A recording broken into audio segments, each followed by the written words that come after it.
যেতে পারবো কিনা এটারও মানে তেমন কোনো নিশ্চয়তা নেই, কারণ স্টুডেন্টরা মাঝে মাঝেই দেখা যাচ্ছে যে নাই হয়ে যায়। আর দেখা যাচ্ছে যদি 10 জনও না থাকে তারপরে তো আমাদের কোর্সটা রান করানো অবশ্যই অনেক কঠিন হবে। তো সেক্ষেত্রে নাসির স্যার সহ আলামিন মেধা সার্কেলের সাথে আমরা একটা পরামর্শ করেছিলাম যে আমরা এই বেসিক অ্যানাটমি ফিজিওলজি যেগুলোতে আমাদের খুব বেশি ইউজ হয়, যে অ্যানাটমি ফিজিওলজি টার্মগুলো, সেইগুলো আমাদের আগে করানোর কথা। তো আমি যদি একটু উদাহরণ সহ বলি, যেমন আমাদের অ্যাবডোমেনের যে পার্টগুলো আছে এটা আমাদের জন্য জানা খুবই জরুরি। আবার আমাদের ওই দাঁতের গঠন এটা জানা কিন্তু তার তুলনায় একটু কম জরুরি। তো আমরা আমাদের দুজন সম্মানিত স্যারকে একটু রিকোয়েস্ট করবো তারা যেন সম্মিলিতভাবে প্রয়োজনে নাসির স্যারকেও সঙ্গে নিয়ে এমন একটা সিলেবাস প্রণয়ন করেন যেন আমরা আমাদের এখানে যারা আছেন প্রাথমিক পর্যায়ে, মানে আমাদের রেপার্টরিতে যে শব্দগুলো ইউজ হয়েছে বা আমরা প্রতিনিয়ত যে শব্দগুলো পেয়ে থাকি, অথবা কেউ যদি সংক্ষেপে কথা বলতে যায় বা আমরা যেন বুঝে যে ডক্টর পয়েন্টের এই স্টুডেন্টদের অ্যানাটমির বেসিক নলেজটা আছে। তো এইরকম একটা সিলেবাস প্রণয়ন করার পরে আমাদের ক্লাসগুলো নিলে সম্ভবত অনেক ভালো হতো। তাদের বিষয়টা বিবেচনা করার জন্য হবে। আলামিন মৃধা স্যার, আপনি আগে বলুন, তারপরে আমি বলবো, সমস্যা নেই।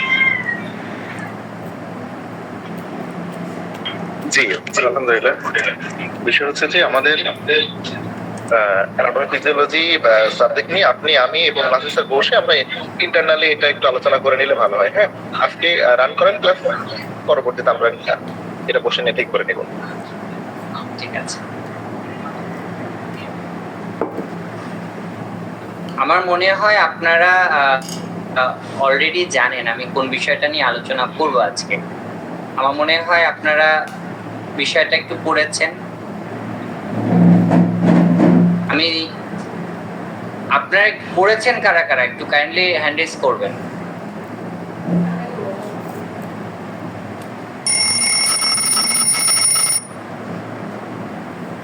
আজকের আমি আলোচনা করতে চলেছি টিস্যু নিয়ে। এখন এই যে টিস্যু সম্পর্কে আপনাদের মানে আগের থেকে যদি একটু প্রিপারেশন না নেন তাহলে কিন্তু ক্লাস করানো খুব কঠিন হয়ে পড়বে, কারণ এগুলো বেসিক জায়গা।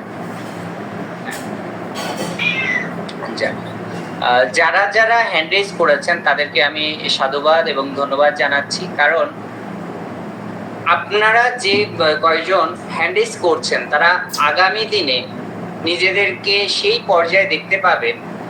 একটা 10তলা ভবন তৈরি করতে গেলে যে ভিত লাগে সেই ভিতের জায়গা কিন্তু এখন থেকে আলোচনা করা হবে। অর্থাৎ আপনি আপনার ডাক্তারি জীবনে আপনি কত সমৃদ্ধ হবেন, কত ভালো ডাক্তার হবেন, সেটা কিন্তু নির্ভর করে তার অ্যানাটমিক্যাল ফিজিওলজিক্যাল যে জ্ঞান আছে। কারণ এই অ্যানাটমি ফিজিওলজি জানার পর আপনি 3rd ইয়ারে জানবেন প্যাথোলজি, এবং প্যাথোলজি জানার পর 4th ইয়ারে আপনি সার্জারি। যখন আপনি সার্জারি জানতে পারবেন তখন সার্জারি টোটাল সাবজেক্টটা যখন আপনি পড়ার পরে আপনি হোমিওপ্যাথিক বিউটিটা বুঝতে পারবেন। কারণ যে সকল সার্জন আপনার মডার্ন মেডিসিনে ওষুধের মাধ্যমে আমরা মনে করি যে আমরা ওষুধ দিচ্ছি একটা টিউমার সেটা একদম স্বাভাবিক হয়ে যাচ্ছে, বা একটা আপনার সিস্ট থাকলো বা যে কোনো প্রকার আপনার যে অপারেশনাল কেস যেগুলো আছে বিভিন্ন ধরনের আপনার হতে পারে, পাথর হতে পারে, বিভিন্ন ধরনের পাথর ফর্ম করে না, স্টোন ফর্ম করে। তো এই যে স্টোনগুলো আছে এগুলো অপারেশন করা হয়। এখন আমরা সেই সকল সার্জনকে বেশি ভালোবাসি বা তাদেরকে সম্মান করি যারা সার্জারি করবে কিন্তু চিহ্ন কম হবে। তো তাদের অনেক সম্মান রয়েছে। আপনি দেখেন যে সকল সার্জন সার্জারি করার পর অনেক দাগ থাকে তাদের কাছে কিন্তু মানুষ যেতে চায় না, আর যে সকল সার্জন অনেক দাগ কম থাকে তারা চার্জও বেশি করে, তাদের সম্মানও রয়েছে। এখন আপনি প্রত্যেক হোমিওপ্যাথিক ডক্টর এরা প্রত্যেকে এক একজন সার্জন আমি বিশ্বাস করি, কারণ আপনি আপনার আলটিমেট গোল কোনটা? আপনি একটা রুগী দেখবেন, রুগী সুস্থ করবেন। এখন নর্মাল জ্বর সর্দি কাশি আমাদের কাছে আসে, কিন্তু এই জ্বর সর্দি কাশির যে ট্রিটমেন্টটা আমরা যদি এটা করি আমাদের ওই পরিমাণে প্রসার হবে না। একটা আপনি সার্জিক্যাল কেস যখন আপনি তাকে কিওর করতে পারবেন যতটা আপনার প্রসার হবে। এখন সার্জিক্যাল কেস গুলো কিওর করতে গেলে আপনাকে এই বিষয়টা জানতে হবে, আর যখন আপনি ওষুধের মাধ্যমে তাদেরকে সুস্থ করতে পারবেন তখন কিন্তু আসলে আপনার কাছেও ভালো লাগবে, আপনার ভালো লাগা বোধটা চলে আসবে যে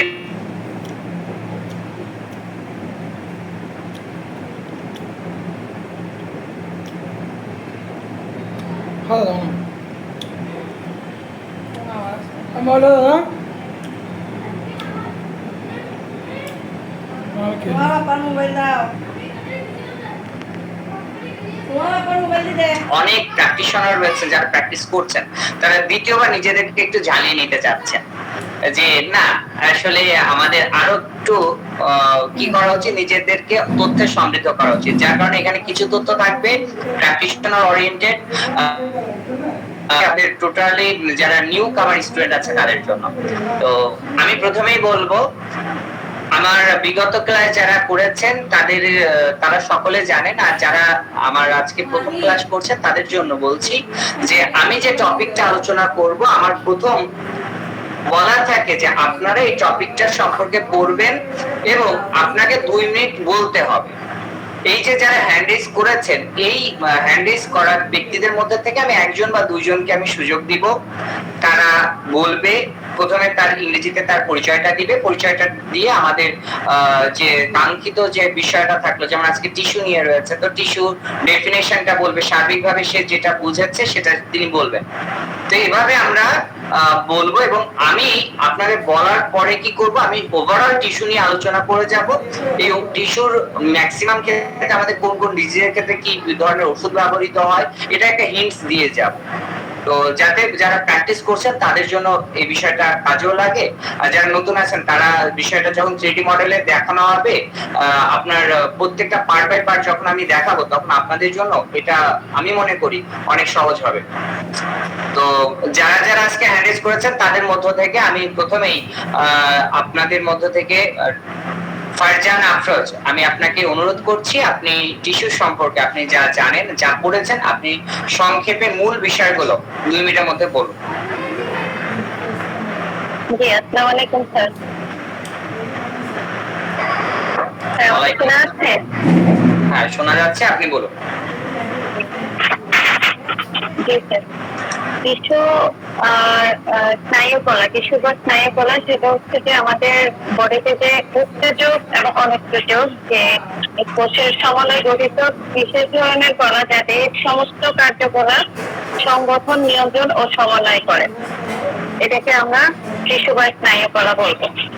যে এক্সাইটেবল এবং নন এক্সাইটেবল যে কোষগুলো রয়েছে ওগুলো সমন্বয় গঠিত। এরপরে আর নার্ভাস টিস্যু এবং স্নায়ুকলার যে উপাদান রয়েছে, যেটা নোটে ছিল, উপাদান হচ্ছে আপনার 2 ধরনের। এক নম্বর হচ্ছে নিউরন বা উদ্দীপক কোষ, আর 2 নম্বর হচ্ছে সহায়ক ও অনুদ্দীপক কোষ। জি স্যার। ধন্যবাদ আপনাকে।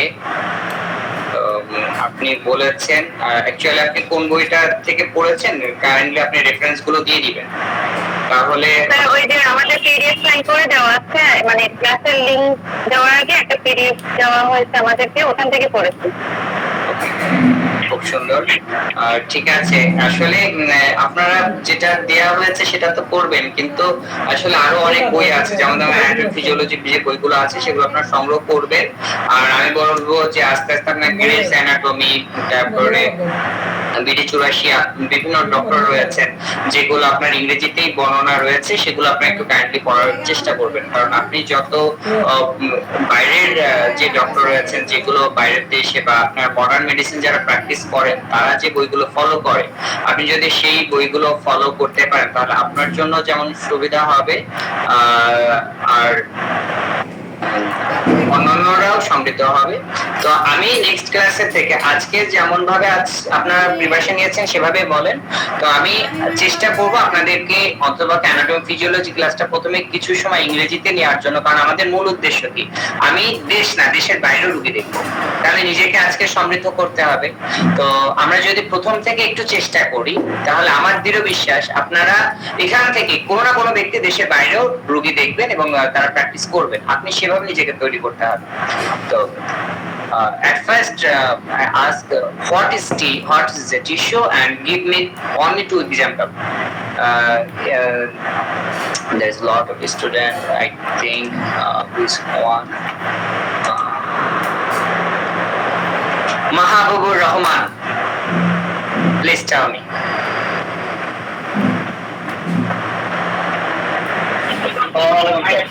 ওয়ালাইকুম আসসালাম। আসলে আমি পরিচিত রয়েছে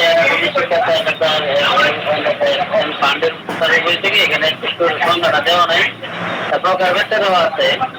এখন একটা ছোট বইটা তারা ইয়ে করছে, এখানে বৈজ্ঞানিকভাবে কিছুকে 4 ভাগে ভাগ করা হয়েছে, তা বলা হয়েছে। সর্বোপরি ভাগের অঙ্কতে বলা হয়েছে স্যার এপিথেলিয়াম, তারপরে স্যার সংযোগ টিস্যু বলা হয়েছে, সেটাকে বলা হয়েছে কানেকটিভ টিস্যু, পেশি জাতীয় যেটা স্যার মাস্কুলার টিস্যু, স্নায়ুজাতীয় নার্ভাস টিস্যু, স্যার এরকম করে স্যার দেওয়া আছে। কাইন্ডলি যখন আপনি বলবেন আপনার ভিডিওটা অন রাখবেন। আমি অনুরোধ করবো আপনারা যারা এখানে উত্তর দিবেন কাইন্ডলি আপনারা আপনাদের ভিডিওটা অন রাখার চেষ্টা করবেন, কারণ কি আপনারা এখানে শেখার জন্য আসছেন। আমি চাইবো আপনারা 1 ঘন্টা আপনারা আমাকে দিবেন, আমি আমার সর্বোচ্চটা আপনাদেরকে দিব, আপনারা আপনাদের সর্বোচ্চটা আমাকে দিবেন। তাহলে হবে কি বোঝা যাবে যে কি কোন সিচুয়েশনে আপনাদের বলা দেখে বলছেন না দেখে বলছেন এটা বোঝা যাবে। যদি কারো যদি সমস্যা হয় আপনারা দেখে বলেন, প্রথম দিকে দেখে বলেন, যদি চেষ্টা করেন না দেখে বলার জন্য, কোনো সমস্যা নেই। ধন্যবাদ মাহবুবুর রহমান স্যার, আপনি বলুন। এই পদ্ধতি স্যার আসলে চিকিৎসার আগে আমি খুব ভালো করে প্রিপারেশন নিয়ে নিই স্যার, একটু করছি sir. Shabnam Islam, please tell me what is tissue? Give me 2 example, please.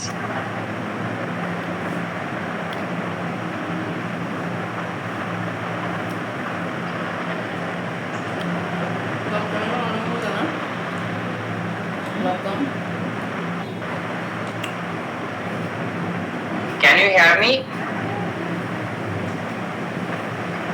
Shabnam Islam.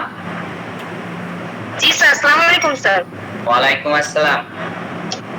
Sir আমার একটু নেটওয়ার্কের সমস্যা ছিল, তো এই জন্য স্যার আমি ফার্স্টে শুনতে পাইনি। Okay, I'll ask a question. Please tell me the definition. What is a tissue? And please give me 2 examples. Sir, যখন একগুচ্ছ সদৃশ্যপূর্ণ কোষ সমন্বিতভাবে সদৃশপূর্ণ কাজ সম্পাদন করে তখন তাকে টিস্যু বা কণা বলা হয়। টিস্যু সাধারণত 4 প্রকার: আবরণী টিস্যু, যোজক টিস্যু, পেশি টিস্যু, স্নায়ু টিস্যু। আর আবরণী টিস্যুর কাজ হচ্ছে দেহ ও অঙ্গের বিভিন্ন পৃষ্ঠ আবৃত রাখা। আর হচ্ছে যোজক টিস্যুর কাজ হচ্ছে যে দেহ কাঠামো গঠন ও নিরাপত্তা প্রদান করা। আর মাস্কুলার টিস্যু বা পেশি টিস্যু দেহের বিভিন্ন অঙ্গ সঞ্চালনে সহায়তা করা। আর স্নায়ু টিস্যু হচ্ছে বিভিন্ন উদ্দীপনা গ্রহণ ও সেই অনুযায়ী মানুষের কাজ সম্পাদনের জন্য সরবরাহ করা, উদ্দীপনাকে সরবরাহ করা। সুন্দর, ধন্যবাদ আপনাকে।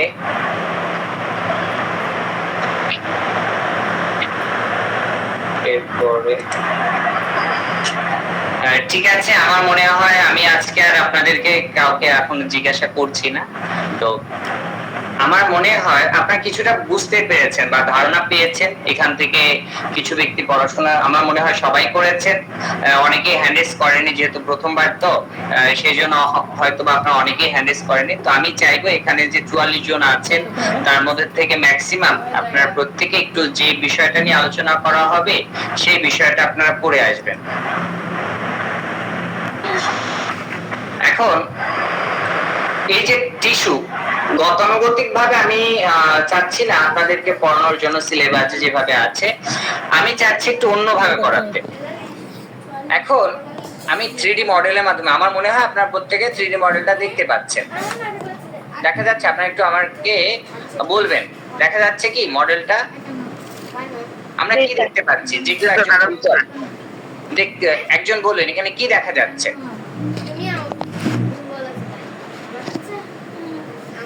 একটা হিউম্যান বডি দেখা যাচ্ছে। হ্যাঁ, আপনারা শুধু হিউম্যান বডি দেখতে পাচ্ছেন?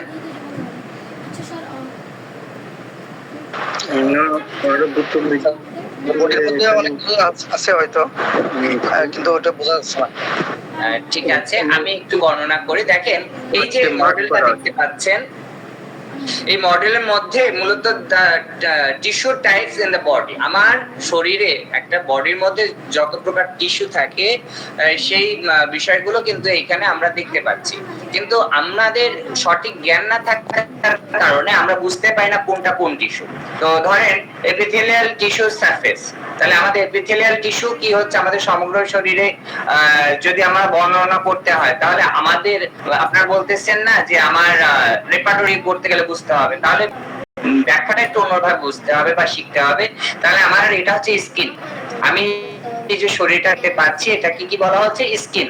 এখন আপনারা এইটা দেখা যাচ্ছে আমাদের একটা শরীর, হিউম্যান বডি, এখানে আমাদের শরীরের স্কিনটা রয়েছে।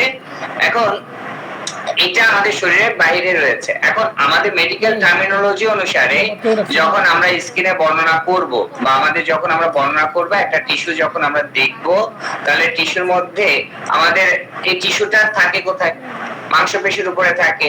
মাসকুলার টিস্যু মুভমেন্ট, ধরেন এটা মাসেল থাকে, তো মাসেলের মধ্যে মাসকুলার সিস্টেম, তো তারপরে নার্ভাস সিস্টেম। এখন এখানে প্রত্যেকটা টিস্যু থাকছে। এখন এই টিস্যুগুলো সম্পর্কে আমাদের জানতে হবে, বুঝতে হবে, এবং প্রত্যেকটা অঙ্গে, এখন এই যে অঙ্গটা আমরা কি, এই অঙ্গটাকে স্কিনটাকে আমরা কি বলছি মেডিকেল টার্মিনোলজি অনুসারে? Integumentary system. আমরা কি বলছি? আমার সাথে সাথে একজন বলুন, ইন্টিগুমেন্টারি সিস্টেম। আমাদের যে শরীরের এটা সিস্টেমটা কি? Integumentary system. আমাদের মেডিকেল টার্মিনোলজি আমরা সহজভাবে আমরা বলি স্কিন ডিজিজ, মানে শরীরের উপরে যে রোগগুলো হয়। এখন শরীরের উপরে যে রোগগুলো হয়, কয়েকটা রোগের নাম বলুন তো, যেহেতু প্র্যাকটিস ওরিয়েন্টেড আপনারা, আমাদেরকে দুটো বিষয় শিখতে হবে। আপনারা যেহেতু একজন বললেন যে আমরা অনেকে প্র্যাকটিস করে, আমাদের মেডিকেলে আমাদের একটা পেশেন্ট আসে, আপনাদেরকে জানতে হবে। তো সেই ক্ষেত্রে আপনি একজন বলতে পারেন স্কিনের উপর আমার কি কি ডিজিজ হতে পারে? স্যার একজিমা হতে পারে, খুব সুন্দর। আর চুলকানি হতে পারে, ডাউট। এবার ডাউটটা তো আপনি বাংলায় বললেন, আপনাকে মেডিকেল টার্মিনোলজি অনুসারে ইংরেজি নামটা সাধারণত ব্যবহার করার চেষ্টা করেন। ডাউটের ইংরেজি কি? রিংওয়ার্ম। আপনি সেটা বলবেন, ঠিক আছে? আমরা যদি প্রত্যেকটা ডিজিজ যখন আমরা বাংলায় বলবো, তখন কি হবে? আপনি রেপার্টরি খুঁজে পাবেন না, কারণ বাংলায় রেপার্টরি বর্তমানে অবশ্যই এখন অনেকে সেটাকে ভালো বলছে, কিন্তু ইন্টারন্যাশনালি যদি আমাদেরকে নিজেদেরকে পেশেন্ট দেখাটা তৈরি করতে হয়, আন্তর্জাতিকভাবে যখন আপনি একটা রোগী দেখবেন, অনেকেই আছে সে ফ্রান্সে থাকছে, সে কিন্তু তাদের ভাষায় কথা বলবে, কিন্তু আপনি যদি ইন্টারন্যাশনাল মাদার ল্যাঙ্গুয়েজ, আমরা বলতেছি ইংরেজিটা যখন ভালোভাবে শিখবেন, তখন কিন্তু আপনি সব জায়গায় রোগীটাই দেখতে পারবেন। এই জন্য আপনাকে শিখতে হবে রেপার্টরিতে। আপনার স্কিন আমাদের কি আছে, অধ্যায় আছে না? বলুন। মার্ফি রেপার্টরি, আমাদের কেন্ট রেপার্টরি, প্রত্যেকটা রেপার্টরি আছে। এখন রেপার্টরি অনুসারে যদি আমাদের চিন্তা করতে হয়, তাহলে আমি পরের ক্লাসের থেকে, অন্তত আমার ক্লাসটা আমি রেপার্টরি আমি সার্বিকভাবে আপনাদেরকে দেখানোর চেষ্টা করব, যাতে আপনারা অতি সহজে বুঝতে পারেন। যেমন বোরিক রেপার্টরি, আপনারা এখানে যারা যারা প্র্যাকটিস করেন,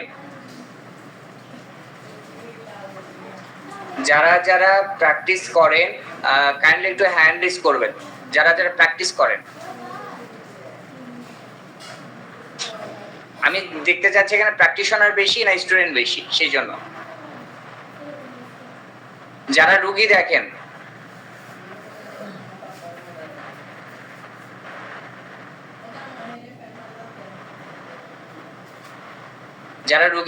তারা একটু হ্যান্ড রেজ করবেন।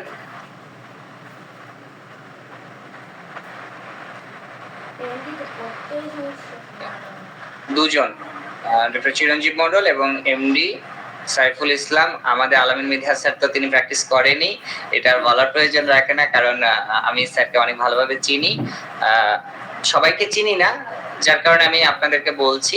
তো এখন দেখেন, আমরা হোমিওপ্যাথিক ডক্টর, আমাদের মূল উদ্দেশ্য কি থাকে? আমি কিভাবে রোগী আরোগ্য করব। অনেকেই মনে করেন যে যেহেতু রোগী আরোগ্য করব, আমি ম্যাট্রিমেডিকা পড়বো, আমার ম্যাট্রিমেডিকা সম্পর্কে ভালো জ্ঞান হলেই আমি রোগী দেখতে পাচ্ছি, কারণ আমার লক্ষণের চিকিৎসা করি। কিন্তু হ্যানিম্যান স্যারের যদি কথা ভাবেন, তার যদি কথাটা চিন্তা করেন, তিনি তৎকালীন সময় অ্যালোপ্যাথিক সর্বোচ্চ ডিগ্রিধারী ছিলেন, অর্থাৎ তিনি এই যে মেডিকেল টার্মিনোলজি গুলো সবই জানতেন। ডক্টর কেন স্যার তিনি সবই জানতেন, এবং সেই জন্য কিন্তু তারা অনেক ভালো করতে পেরেছেন। আপনি আমি বাংলাদেশে প্রচলিত কথা কি, যার নেই কোনো গতি সে করে হোমিওপ্যাথি, আর যার নেই কোনো গতি সে খায় হোমিওপ্যাথি, দুটা প্রচলিত কথা আছে। এখন এই কথাটার মধ্যে দ্বিতীয় কথাটা আসলে সত্য, তারা তাচ্ছিল্য ভরে বললেও এটাই সত্য, যার নেই কোনো গতি সে খায় হোমিওপ্যাথি। তার মানে কি, একটা মানুষ যখন কোনো প্যাথিতে কাজ করে না তখন আমাদের কাছে আসে, আমরা তাকে চিকিৎসা করে সুস্থ করি। এখন এই সুস্থটা করি কি আমরা, অধিকাংশ যারা আছে গুরু পরম্পরা চিকিৎসা বিদ্যা হিসাবে বেশি প্রচলিত বাংলাদেশে এবং ইন্ডিয়াতে, অর্থাৎ একজন ভালো আমরা কি করি, একজন যারা ডক্টর আছেন তার সাথে থাকি, তার চেম্বারে থাকি, তার হাতে কলমে অনেক জ্ঞান অর্জন করি, অর্জন করে কি করি আমরা রোগী দেখে সুস্থ করি। এই সুস্থ করাতে আমাদের দিন দিন রোগীর সংখ্যা বাড়ে। এখন আমরা ওইটা নিয়েই থাকি, ওইটা নিয়ে আমাদের জীবিকা চলে, আমরা মনে করি যে না এই পর্যন্ত ঠিক আছে। কিন্তু সমস্যাটা হয় সেখানে যখন বাইরের থেকে একজন এডুকেটেড পারসন যখন আপনাকে প্রশ্ন করে, স্যার আমার আইবিএস হয়েছে, এখন আমার আইবিএস হয়েছে, আমার আইবিএস এর জন্য এই রিপোর্ট গুলো দিয়েছে, আমি এই রিপোর্টটা করবো কিনা। তিনি তো বর্তমানে একটা পেশেন্ট যার যে রোগটা হয়েছে তিনি এটা থেকে গুগলে সার্চ করে এই ডিজিজ সম্পর্কে সে আদ্যপান্ত সব জানে, কিন্তু আপনি তো লক্ষণ জানেন। এখন এই লক্ষণ জানার কারণে আপনি হয়তো তাকে সুস্থ করতে পারবেন, কিন্তু রোগী যখন জিজ্ঞাসা করলো আমার এই রিপোর্ট গুলো প্রয়োজন আছে কিনা, আপনি রিপোর্টটা রেখে দিলেন, এগুলো লাগবে না, থাক আপনি বলুন আপনার কি সমস্যা। এই যে বলুন আপনার কি সমস্যা, এই সমস্যা বলাতে আপনি একটা ওষুধ দিলেন, আপনি উইদাউট ভিজিটে কিছু ওষুধের টাকা রাখলেন, তখন ডাক্তার না বলে বললো আপনার নাম ধরে বললো আজকে তোমার দোকানটা খুলবা নাকি। এটা কিন্তু একটা প্রচলিত ব্যাপার। তো এই ব্যাপারটা কে করেছে, আপনি আমি, আমাদের মতন কিছু ডাক্তার নিজেদেরকে সঠিকভাবে গড়ে না তোলার কারণে, ইউনিটি না থাকার কারণে বর্তমান সমাজে একজন যে চেম্বার করে না, ধরেন একটা তার সার্ভিসিং সেন্টার রয়েছে, সে বলে আমি চেম্বারে যাব, অর্থাৎ তার সার্ভিসিং পয়েন্ট, অর্থাৎ সে সার্ভিস করতেছে, কম্পিউটার সার্ভিস করতে বলতে আমি চেম্বারে যাব।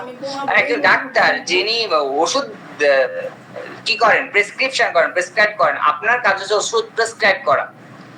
ইন্ডিয়াতে এটা বহুল প্রচলিত রয়েছে, ঢাকায়ও আমার বর্তমান জানা মতে কয়েকটা জায়গায় এরকম হয়তোবা দিয়ে থাকে ওষুধ, অর্থাৎ আপনি ওষুধ প্রেসক্রিপশন করে দিলে তারা ডোজ করে দেয়, মানে ডোজ আপনি লিখে দিলে সবাই ডোজ করে তারা দিয়ে দিবে। আপনার কাজ কি, একজন ফিজিশিয়ান, আপনি একজন ডাক্তার, আপনার কাজ হচ্ছে প্রেসক্রিপশন করা, মেডিসিন বিক্রি করা নয়। সে যদি না পায় দেওয়ার দায়িত্ব আপনার, যেহেতু আপনি লিখছেন।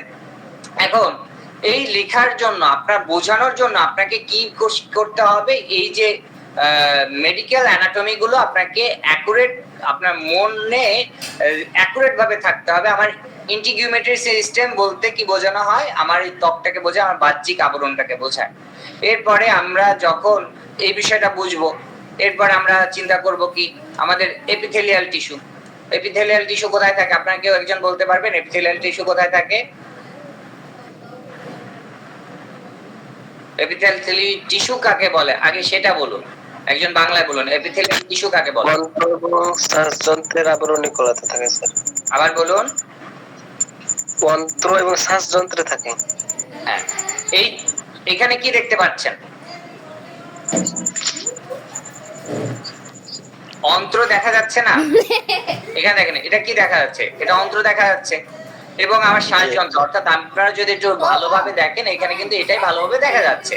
তাহলে আমাদের এপিথেলিয়াল টিস্যু, আজকে আপনি ভালোভাবে দেখে রাখেন যে এপিথেলিয়াল টিস্যু আমার এইখানে ভালোভাবে যেটা দেখা যাচ্ছে স্বাভাবিক টিস্যুর থেকে, কারণ আমার ইন্টিগুমেন্টারি সিস্টেম, আমি যে সময় টিস্যু দেখলাম, আমার শরীরের টিস্যু যেগুলো দেখলাম, এবার আমি এপিথেলিয়াল টিস্যু দেখছি, তাই না?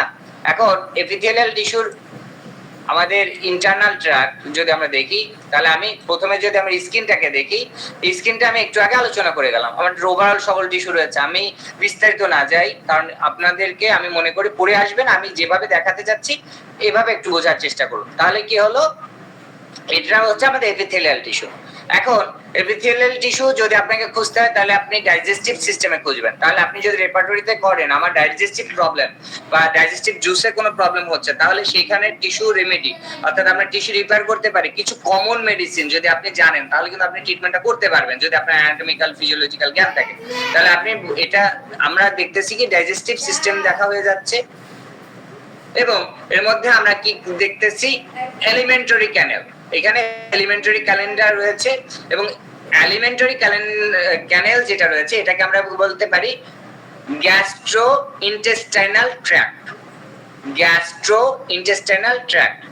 এখন গ্যাস্ট্রো ইন্টেস্টাইনাল ট্র্যাক্ট যদি আমরা চিন্তা করি, আমি যদি ফিড আদার করে দেই, ফিড আদার করলে দেখছেন এবার কি আরো সহজে বোঝা যাচ্ছে কিনা?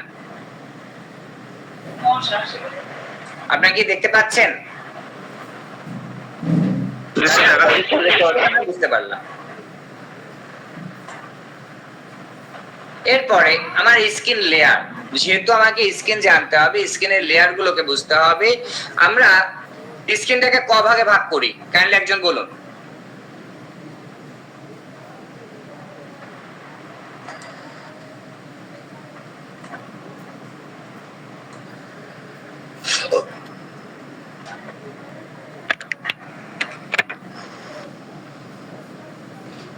মোহাম্মদ আলী, আপনি বলুন তো আমাদের এই যে কোষ বা স্কিনের যে আমরা ভাগ করি, স্কিনের লেয়ারটাকে আমরা কয় ভাগে ভাগ করে থাকি?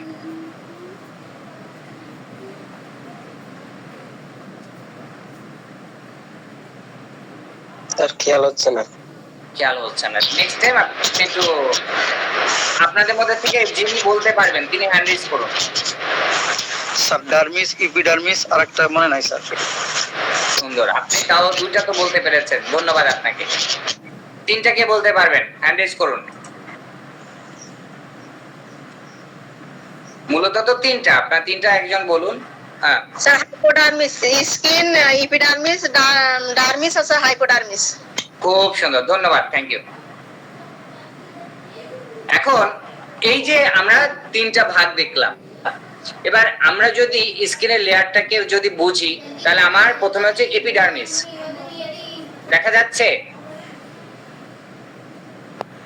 দেখা যাচ্ছে? জি স্যার দেখা যাচ্ছে। উপরের যে অংশটা অর্থাৎ এপিডার্মিসে আমাদের উপরের অংশ ম্যাক্সিমাম ক্ষেত্রে আমাদের সকল চর্মরোগের যেটা আমরা বলে থাকি ফার্স্ট স্টেজে, যেমন আমাদের সোরার যে ব্যাপারটা থাকে ম্যাক্সিমাম ক্ষেত্রে আমরা এপিডার্মিসেই তার সরাসরি দেখতে পাই। ঠিক আছে, এপিডার্মিসের মধ্যে সে বেশিরভাগ থাকে এবং এই অবস্থা থেকে যখন আপনি ওষুধ প্রয়োগ করছেন, অর্থাৎ আপনার যদি ওষুধ সঠিক হয়ে থাকে, আপনি যখন সঠিক ওষুধ দিবেন তখন সেটা কি হয় আমরা বলি না আগে বাড়ে। এখন যখন আপনি সুচিকিৎসা করতে যাবেন আপনাকে জানতে হবে হোয়াট ইজ সিক্রেশন। এই সিক্রেশনটা যদি না জানেন, আপনার ভিতরে কোনটা সাপ্রেস হয়েছে, অর্থাৎ আমাদের যত প্রকার চর্মরোগ আছে যদি সেই চর্মরোগটাকে মলম দিয়ে সারানো হয়, সেই চর্মরোগে যদি আপনার সঠিক ট্রিটমেন্ট না করা, বিশেষ করে ম্যাল ট্রিটমেন্ট বলা হয় বা মডার্ন মেডিসিনে যারা ওষুধ খাচ্ছে, ঠিক আছে, যারা মডার্ন মেডিসিনে ওষুধ খাচ্ছে, হাই পাওয়ারের আপনার ওষুধ খেলো, অ্যান্টিবায়োটিক খেলো বা আপনার যে ওষুধগুলো আছে তারা সেটা গ্রহণ করলো, আপনার আপাতত চর্মরোগটা চলে গেছে। তো আপনি যখন সঠিক ওষুধটা দিবেন সেটা কোথায় প্রকাশ পাবে? এপিডার্মিসে। কোথায় প্রকাশ পাবে আপনি একজন বলুন।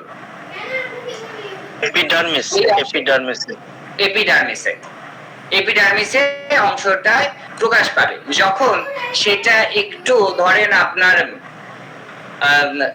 চর্মরোগগুলো আপনার অনেক মেডিসিনে দেখবেন যে এই মেডিসিনটা কিসের করে, সোরিক মায়াজমা করে, সিফিলিটিক মায়াজমা করে, সাইকোটিক মায়াজমা করে। এখন আমরা সোরিক মায়াজমকে বুঝতে হবে, সিফিলিটিক মায়াজমকে, সাইকোটিক মায়াজমকে বুঝতে হবে। এই মায়াজম যখন বুঝতে পারবো তখন যদি আমি বর্ণনা করে যাই যে কোনটা কোন মায়াজমে কোন অংশে বেশি প্রভাব ফেলে তখন আপনি বুঝতে পারবেন, কিন্তু তার আগে কিন্তু বুঝতে পারবেন না। তো আমি আপাতত আপনাদেরকে সার্বিকভাবে আমি একটা ধারণা দিয়ে যাচ্ছি, যখন আমার সম্পূর্ণ ক্লাস শেষ হয়ে যাবে তখন আমি চেষ্টা করব আপনাদের মায়াজম সম্পূর্ণ যখন আপনার এই বিষয়ে পূর্ণাঙ্গ অভিজ্ঞতা হবে তখন আপনারা যদি আমাকে বলেন তখন এই বিষয়ে বিস্তারিত আলোচনা করতে পারবো। এখন এটা হচ্ছে কি বলুন তো, ডার্মিস। এই অংশটুকু ডার্মিস। এখন এই ডার্মিসে কিন্তু অনেক কিছু থাকে, আপনারা দেখতে পাচ্ছেন তো? দেখেন তো এখানে কি কি আছে, অনেক কিছু দেখা যাচ্ছে। তো এখানে আমি এক একটা করে বলি। ধরেন এটা আমরা যদি দেখি, এটা হচ্ছে হেয়ার রুট। এই অংশটুকু কি? Hair root. এখন অনেকে বলে আমার চুল উঠে যাচ্ছে। চুল উঠবে, এটা স্বাভাবিক, কিন্তু একটা চুল উঠলে চুলের স্বভাব ধর্ম অনুসারে দুইটা চুল গজায়। এখন হেয়ার রুটে যদি প্রবলেম থাকে, আপনার মেডিসিন এখানে দিলেন, আপনি হেয়ার রুটের এখান থেকে যদি কোথাও আবরণ জমে যায়, তাহলে এটার জন্য আপনি হেয়ার গ্রোথের জন্য কি করবেন? এই জায়গাটা ফাঁকা করে দিতে হবে। এই জন্য বলে না আকুপাংচার, অর্থাৎ আকুপাংচারের যে নিডল গুলো আছে, ওরকম কিন্তু বর্তমানে অনেকগুলো নিডল আছে, বেশ কিছু ইনস্ট্রুমেন্ট আছে। আমি পরবর্তী ক্লাসে যখন প্র্যাকটিক্যাল ওরিয়েন্টেড কখনো ক্লাস হবে বা সম্ভব হবে, আমি দেখাই দিব যে এপিডার্মিস বা আমাদের হেয়ার ফলিকল যখন গ্রো হয় না, যদি এই ধরনের রোগী দেখতে হয়, তাহলে আমাদের শুধু ওষুধ দিলে হবে না, সাথে কিছু নিয়ম কানুন করতে হবে। অর্থাৎ এই জায়গায় কোন ধরনের জিনিসে আমার এই এপিডার্মিস পর্যন্ত আমাকে কি করতে হয়, আমার এখানে ডার্মিস, অর্থাৎ প্রথমে আমার এপিডার্মিসের থেকে একটু ছিদ্রটা বাড়বে, অর্থাৎ এই জায়গাটা আমার ফাঁকা করে দিতে হয়। এর জন্য বিভিন্ন ইনস্ট্রুমেন্ট আছে, সেই ইনস্ট্রুমেন্ট গুলো আমি দেখাই দিব যদি আপনাকেও দেখতে চান পার্সোনালি। পরবর্তীতে যদি মনে করেন যখন আপনার এই বিষয়ে রুগী দেখবেন, আপাতত তো রুগী দেখা না, তো ওটা অ্যাকচুয়ালি যখন রুগী দেখা লাগে তখন যদি কেউ বলে, তখন দেখা যায় তাকে বোঝালে তিনি আরো বেশি উপকৃত হবেন। আপাতত আপনারা জেনে রাখেন যে হেয়ার রুট, আমরা যখন ওষুধ দিই হেয়ার গ্রোথের জন্য, আমরা যখন বিভিন্ন প্রকার তেল দিই, যেমন জেভরানি মাদার দিচ্ছে বা আর্নিকা মাদার বা এগুলো অয়েল, আর্নিকা অয়েলের মধ্যে এগুলো থাকছে, আরো অনেক দেখা যাচ্ছে আপনার অনেক প্রকার আপনার মেডিসিন থাকতে পারে। তার মধ্যে যখনই খাওয়ার ওষুধটা দেওয়া হয়, আপনি যখন খাচ্ছে তখন কি করতেছে, এই কাজ করবে কিন্তু হেয়ার রুটে, রুটের গ্রোথটাকে বাড়ায় দিবে। এরপরে আমাদের হেয়ার শাফট, অর্থাৎ আপনার উপরেরটা, এই অংশটাকে কি বলা হচ্ছে? সেবাসিয়াস বা অয়েলি গ্ল্যান্ড, অর্থাৎ তৈলাক্ত গ্রন্থি। অর্থাৎ বলে না যে আমার ত্বকটা খুব তৈলাক্ত, তৈলাক্ত, এই যে তৈলাক্ত যে সেবাসিয়াস বা অয়েলি গ্ল্যান্ড, অনেকে অয়েল বলে না, অয়েল তৈলাক্ত, অর্থাৎ এইখানে সেই তেলটা থাকে, অর্থাৎ ত্বকের তেলটা থাকে এইখানে। এরপরে এইটাকে বলা হয়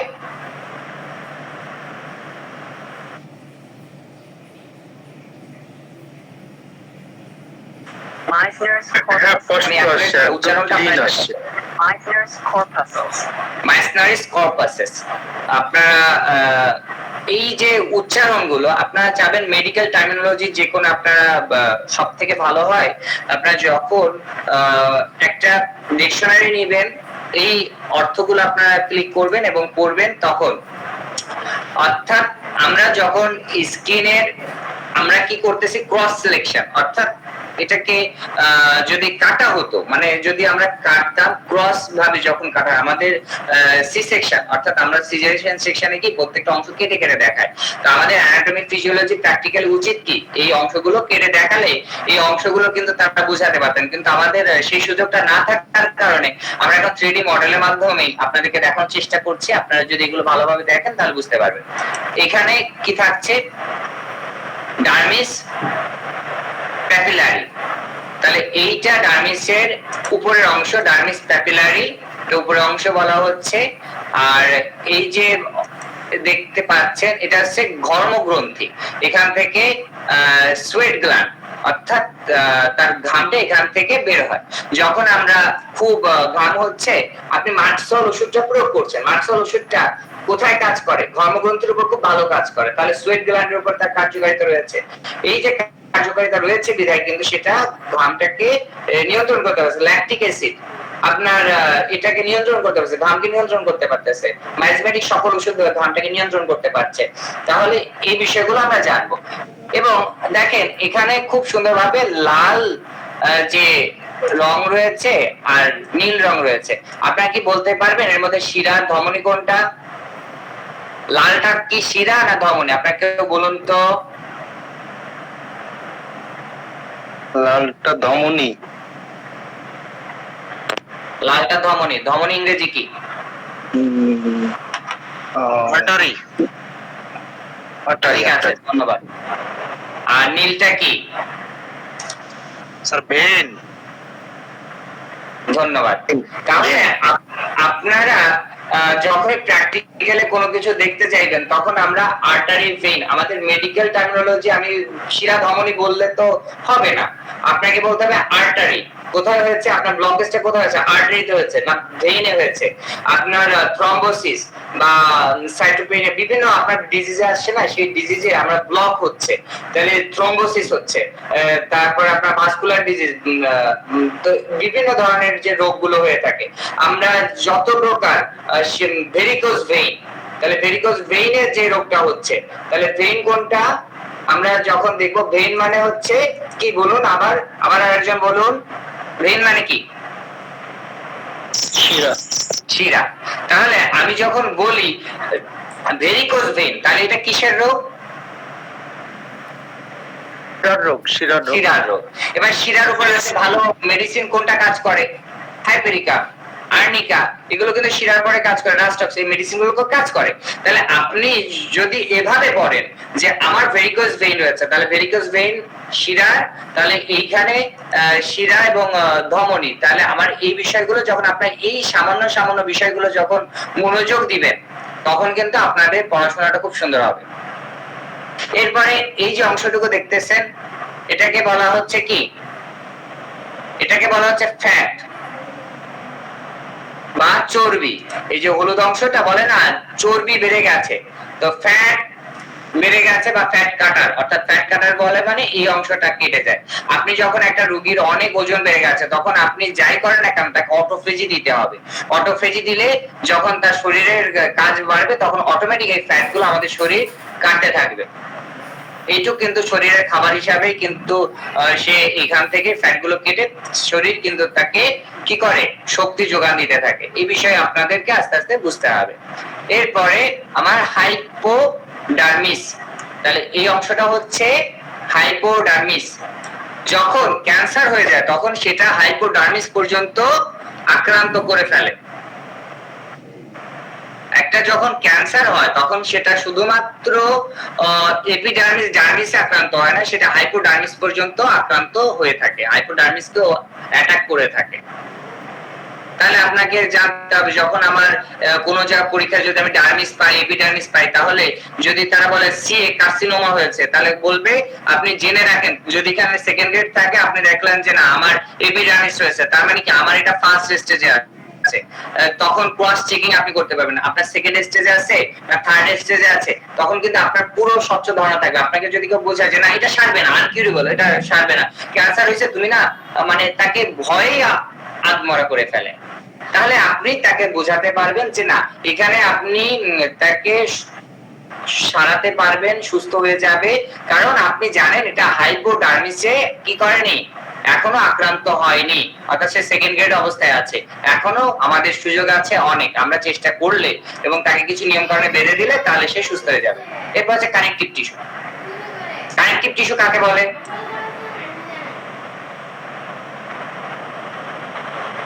একজন বলুন।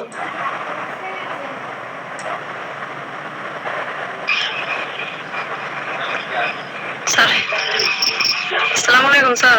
ওয়ালাইকুম আসসালাম, বলুন। কানেকটিভ টিস্যু কাকে বলে? Hair follicle sir. বুঝিনি স্যার এইমাত্র যে প্রশ্ন করছেন সেটা বললাম যে কানেকটিভ টিস্যু কি, কানেকটিভ টিস্যু কাকে বলে? সংযোজক, দেহের কাঠামো তৈরি করে এবং নিরাপত্তা প্রদান করে, কোষগুলোকে সুরক্ষা দেয়। ঠিক আছে, তো যেহেতু কানেকটিভ টিস্যু আলোচনা করবো আপনারা কাইন্ডলি এগুলো পড়ে নিবেন। আমি আজকে পড়াচ্ছি ওইভাবে না, আপনাদেরকে ওটা পড়ে আসতে হবে কোনটা কি, আমি আপনাদেরকে প্র্যাকটিক্যালি দেখাই দিই। তাহলে কানেকটিভ টিস্যু আমি যদি পাই তাহলে আমি বনে পাচ্ছি, তাহলে এখানে থাকছে। এখন বনে যদি আমাকে খুঁজতে হয় কানেকটিভ টিস্যু, এই টিস্যুটাকে খুঁজবেন, তাহলে আপনাকে স্কেলেটারি সিস্টেমে যেতে হবে, অর্থাৎ আপনার আমাদের হাড়ে আসতে হবে। তাহলে আমি ইংরেজিতে কি বলবো? Skeletal system. এরপরে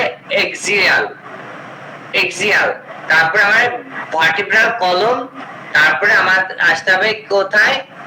স্পাইন। তাহলে এইখানে যদি আমরা আসি তখন কি পাচ্ছি, আমরা কানেকটিভ টিস্যু গুলো পাচ্ছি সর্বত্র। এই বিষয়গুলো কিন্তু আমাদের ভালোভাবে বুঝতে হবে। তাহলে আমার কানেকটিভ টিস্যু এখানে থাকবে, তারপরে আমাদের রক্ত কি টিস্যু না? বলুন তো, রক্ত টিস্যু কি টিস্যু না?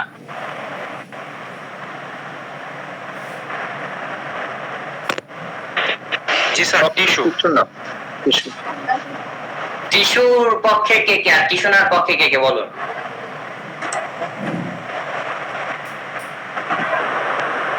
জি স্যার, টিস্যু।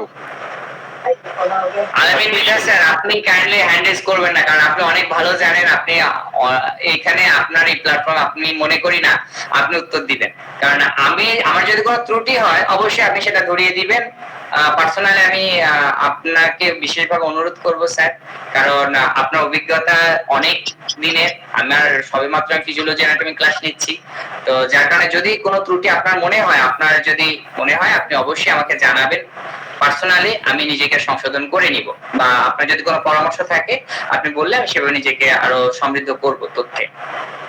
তো এখন এখানে আপনাদের প্রত্যেকে জ্ঞাতার্থে বলি, আমাদের টিস্যু কিন্তু সবকিছুতে রয়েছে। টিস্যুর যদি প্রথম সংজ্ঞাটা আপনাদের মনে করেন তাহলে আমার মনে হয় হয়ে যায়। দেখেন, টিস্যুর যখন আমরা প্রথমে সংজ্ঞাটা কি, একই উৎস থেকে সৃষ্ট, একই ধরনের কাজ সম্পূর্ণকারী, সমধর্মী, অবিচ্ছিন্ন কোষগুচ্ছকে টিস্যু বলে। তাহলে কোষ, এখন আমি তো কোষ হচ্ছে সেল।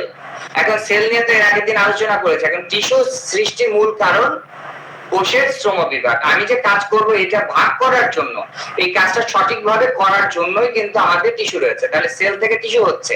তাহলে সেলে কি থাকছে, আপনি আবারও খেয়াল করেন, আমি সংখ্যাটা আবারও বলছি, একই উৎস থেকে সৃষ্ট, মানে উৎস হবে একটাই। এখন একই উৎস থেকে সৃষ্ট, একই ধরনের কাজ সম্পূর্ণকারী, মানে এক ধরনের কাজ করবে, সমধর্মী, অবিচ্ছিন্ন কোষগুচ্ছ, মানে অনেকগুলো যখন একত্রিত হচ্ছে তখন আমরা তাকে টিস্যু বলছি। টিস্যু সৃষ্টি মূল কারণ কি, আমরা যে কাজ করছি কোষে যে কাজটা করে সেই কাজটা শ্রম বিভাগ, মানে সঠিক কাজ করার জন্য।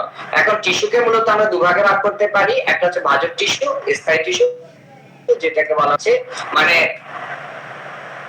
যদি দুই ভাগে ভাগ করে আবার ধরেন স্থায়ী টিস্যু, ভাজক টিস্যুকে আবার ভাগ করা যায়। ভাজক টিস্যুকে অনেক জায়গা উৎপত্তি অনুসারে আরো 3 ভাগে ভাগ করেছে, তারপরে অবস্থান অনুসারে আরো 3 ভাগে ভাগ করেছে, কোষ বিভাজন অনুসারে আরো 3 ভাগে ভাগ করেছে, কাজ অনুসারে 3 ভাগে ভাগ করেছে। এখন এই ভাগগুলো আপনাদেরকে জানতে হবে, নেক্সট টাইম আপনারা পড়ে আসবেন, আমি জাস্ট আপনাদেরকে মনে করাই দিচ্ছি। স্থায়ী টিস্যুরও যদি আমরা চিন্তা করি, এই যে স্থায়ী টিস্যুর প্রকারভেদ যদি বলা হয়, সরল টিস্যু, যৌগিক টিস্যু বা জটিল টিস্যু, তারপরে হচ্ছে ক্ষরণকারী টিস্যু বা নিস্টাবি টিস্যু। তো সরল টিস্যু হচ্ছে parenchyma tissue, collenchyma tissue, sclerenchyma tissue. জটিল বা যৌগিক টিস্যু হচ্ছে জাইলেম টিস্যু, ফ্লুয়েড টিস্যু। তারপর ক্ষরণকারী টিস্যুর মধ্যে তরুক্ষীয় টিস্যু বা গ্রন্থি টিস্যু। তো এই গ্রন্থি টিস্যুটাই কিন্তু আপনাকে আমি ওইটা দেখালাম। এখন এদের প্রত্যেকের কাজ জানতে হবে। এই কাজগুলো যদি আপনি ভালোভাবে জানেন, তারপরে যদি আপনি 3D মডেলটা দেখেন, তাহলে আপনাদের জন্য সহজ হবে। তাহলে আমাদের কোষ, তাহলে আমি যদি রক্ত চিন্তা করি, তাহলে রক্ত থাকে কোথায়? রক্তর যদি আমি রিফ্রিজিওতে চিন্তা করি, আমি আপনাদেরকে দেখাচ্ছি। তাহলে রক্ত আমরা পাই কোথায়? শিরা এবং ধমনী দুটোর মধ্যে রক্ত থাকে না? দেখেন, শিরা এবং ধমনী দুটোর মধ্যেই রক্ত থাকে। এখন এর মধ্যেই টিস্যু রয়েছে।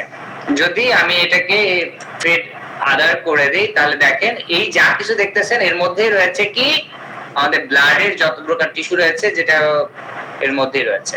ব্লাডের যে টিস্যুগুলো রয়েছে এর মধ্যে রয়েছে। এরপর আমাদের টেন্ডন। টেন্ডন বলতে কি বোঝানো হয় একজন বলুন?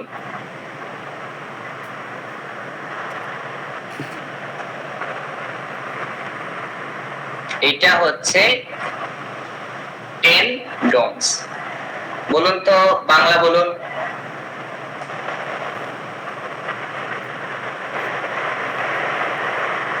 একজন বলুন, দেখে বলুন।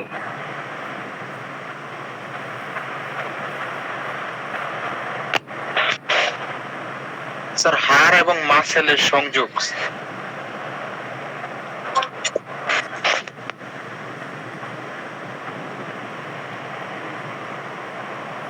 এখন এই এই যে আমি আপনাদের সামনে যেটা দেখাচ্ছি, এটা কি দেখা যাচ্ছে? কাইন্ডলি আপনারা একটু বলুন তো। হ্যাঁ দেখা যাচ্ছে। এখন দেখেন এই যে কানেকটিভ টিস্যু, এটাও কিন্তু কানেকটিভ টিস্যু। এখন আমাকে যদি এটা মেডিকেল টার্মিনোলজি আমাকে রেপার্টরিতে বা খুঁজে বের করতে হয়, তাহলে আমাকে কি কি বিষয় জানতে হবে? আমার মাসকুলার সিস্টেম জানতে হবে, এরপরে এই টিস্যু জানতে গেলে, আমার এই টেন্ডনকে জানতে গেলে আমার লোয়ার এক্সট্রিমিটিস, তাহলে আমার লোয়ার লিম্ব, তাহলে আমার লিম্ব গুলো জানতে হবে, লিম্ব কাকে বলে সেটা জানতে হবে, ডিস্টাল বা আমার লোয়ার লেগে কোন অংশটা আছে, এবারে আপনার পোস্টেরিয়র ভিউ, এন্টেরিয়র ভিউ, এগুলো জানতে হবে। তাহলে ডিস্টাল কর্নার কোনটাকে বলা হয়, পোস্টেরিয়র ভিউ কাকে বলা হয়, এগুলো জানতে হবে, তারপরে কিন্তু আপনি এটা বুঝতে পারবেন। সেই জন্য আমি নামগুলো বলে যাচ্ছি, আপনার পরবর্তীতে এগুলো ভালোভাবে পড়ে নেবেন, তাহলে আমি যখন আলোচনা করবো আপনারা সহজে বুঝতে পারবেন। এরপর আছে লিগামেন্ট। লিগামেন্ট গুলো এটাও আমাদের কানেকটিভ টিস্যু রয়েছে এখানে। আমাদের যদি আমরা ভালোভাবে দেখি, লিগামেন্ট গুলো হচ্ছে এই যে যত প্রকার জয়েন্ট, ঠিক আছে, লিগামেন্ট। এরপরে যত প্রকার কার্টিলেজ আছে, ঠিক আছে। কার্টিলেজ কোথায় কোথায় থাকে আপনি এটা দেখুন। এখন কার্টিলেজের টিস্যুটা যদি বুঝতে হয়, তখন আপনাকে স্কেলেটাল সিস্টেম বুঝতে হবে, এক্সিয়াল স্ক্যাল গুলো বুঝতে হবে। তারপর আমাদের ধরেন কার্টিলেজ, ন্যাসাল কার্টিলেজ বলেন, যে বোন অর্থাৎ নাকের যে হাড়, তারপরে আমাদের পেরিটোরিয়াম, বিভিন্ন জায়গা থাকছে তো কার্টিলেজ। তো এই বিষয়গুলো আমরা যখন ভালোভাবে বুঝতে পারবো, দেখেন কার্টিলেজ কোথায় কোথায় থাকছে। আমি আরো ছোট করি, দেখা যাচ্ছে কি এই জায়গায় কিন্তু আমাদের কার্টিলেজ রয়েছে।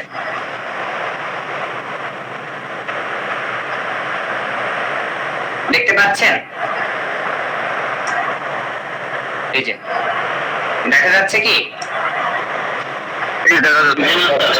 এবার দেখেন খুব সহজ ভাবে যদি আমরা রিফ্রেশ ভিউতে যাই, আমরা কি বলি, একটা রোগী যখন অসুস্থ হয়ে গেছে, হাড়ের প্রবলেম হয়, বিশেষ করে হাঁটুর, আমরা কি বলি কার্টিলেজ কমে গেছে বা হাড় ক্ষয় হচ্ছে। এই কথাটা শুনেন কিনা? হ্যাঁ শুনি। হ্যাঁ, বলে না কার্টিলেজের প্রবলেম, অর্থাৎ হাড় ক্ষয় হয়ে গেছে, অস্টিও আর্থ্রাইটিস বা অস্টিওপরোসিস হইছে।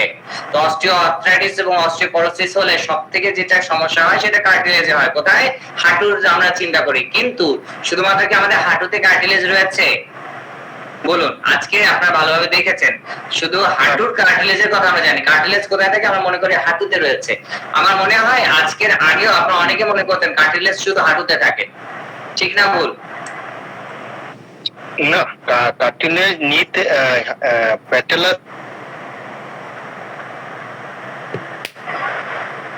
প্যাটেলা থাকে, নিতে থাকে, ঠিক। হ্যাঁ, এটাই ম্যাক্সিমাম আমরা মনে করি, বা কিন্তু আমাদের দেখেন এখানে আরো দুইটা অঙ্গতে কার্টিলেজের ছবিটা আপনারা দেখতে পাচ্ছেন।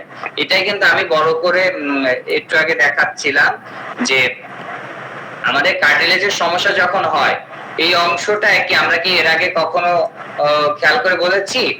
আমাদের পিউবিক সিমফেসিস, এই যে পিউবিক সিমফেসিস, এইখানে যে কার্টিলেজ, এই বিষয়টা কয়জন খেয়াল করতেন বলুন? কার্টিলেজের সমস্যা হলে আমরা অনেক সময় মনে করি যে আমাদের হাঁটুর সমস্যা হচ্ছে, কিন্তু তাতে কিন্তু যদি আপনার রিউমাটয়েড আর্থ্রাইটিস বা অস্টিওআর্থ্রাইটিস বা অস্টিওপরোসিস এই ধরনের রোগ হয়, তাহলে কিন্তু তাদের পিউবিক সিমফেসিসেও কিন্তু প্রবলেম হয়ে থাকে, ঠিক আছে। এটা কিন্তু অনেকে বলে না, বা অনেক সময় আসে না, বলে যে আমার মাজাটা নাড়াতে প্রবলেম হচ্ছে, কারণ তার পিউবিক সিমফেসিসেও প্রবলেম হলে তখন কিন্তু মাজাটা নাড়াতে, পা নাড়াতে কষ্ট হয়। এটা বিশেষ করে মহিলাদের ক্ষেত্রে, ঠিক আছে। মহিলাদের ক্ষেত্রে এটা এই পিউবিক সিমফেসিসে প্রবলেমটা বেশি দেখা যায়। এবং ওটা কি মেডিসিন দিয়ে কিউর হয় না অপারেশন করতে হয়? অ্যাকচুয়ালি হোমিওপ্যাথিতে আমি বলবো 95% পর্যন্ত আপনার পরিবর্তন আনা সম্ভব, 5% আপনার অপারেশন লাগবে। আচ্ছা, এইটাই আমি জানতে, 5% অপারেশন। 95% পর্যন্ত আপনার হোমিওপ্যাথিক মেডিসিনে পরিবর্তন আনা সম্ভব। অবশ্যই স্তর রয়েছে, আপনি থার্ড স্টেজে বা ফোর্থ স্টেজে এসে যদি বলেন যে আমি এটা পরিবর্তন করে দেন, এটা অসম্ভব ব্যাপার, তখন হবে না। তখন আমরা বলতে পারি যে না, আপনি যতদিন আছেন আপনি সুস্থ থাকবেন, ভালো থাকবেন, কিন্তু এটা পুরোপুরি সুস্থ করা সম্ভব না, আরোগ্য হওয়া সম্ভব না, কিন্তু ভালো রাখা সম্ভব। একজন 60 ঊর্ধ্বে মানুষ এসে বললো আপনি পুরোপুরি সুস্থ করে দিতে পারবেন? পারবেন না। কেন? তার অলরেডি বোন ক্ষয় হচ্ছে এবং এটা প্রকৃতির বিধান যে সে মারা যাবে, এই ক্ষয় নিয়ে মারা যাবে, মানুষ বৃদ্ধ হবে, পুজো হয়ে যাবে। এরপরে আমরা কানেকটিভ টিস্যু, স্কেলেটালের যে কানেকটিভ টিস্যু গুলো আছে সেগুলো আমরা ভালোভাবে দেখতে গেলে আমরা এখান থেকে খুঁজে বের করতে হবে, অর্থাৎ হাড়, এক কথায় বলি বোন টিস্যু। এই বিষয় পর্যন্ত তো আমরা দেখতে পাচ্ছি। এখন দেখেন, আমরা যখন হাড়ের কথা চিন্তা করি, বোন, তাহলে বোনের এই যে ক্যাটাগরি রয়েছে আমাদের অস্টিওসাইট, ঠিক আছে, অস্টিওসাইট বা আমাদের যে অস্টিওব্লাস্ট, অর্থাৎ এই উপাদানগুলো কেন লাগে? আপনি যখন রিউমাটয়েড আর্থ্রাইটিসের কথাটা শুনবেন, আপনি দেখেন বর্তমানে রিউমাটয়েড আর্থ্রাইটিসের অনেক রোগী আছে কিনা? প্রচুর আছে স্যার।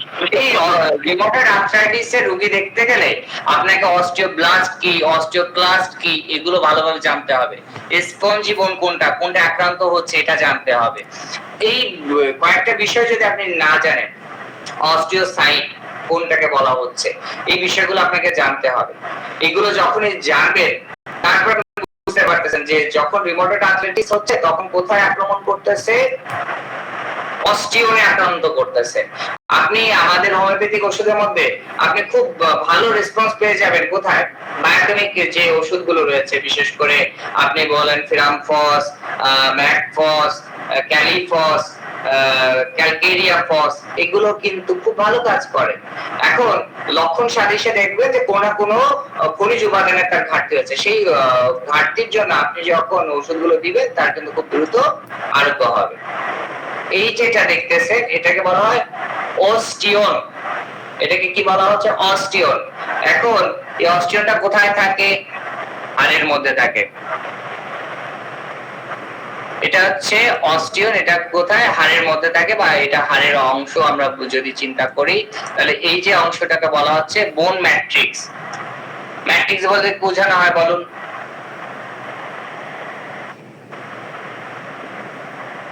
ভিতরে, হাড়ের ভিতরে অংশটাকে বলা হয় বোন ম্যাট্রিক্স।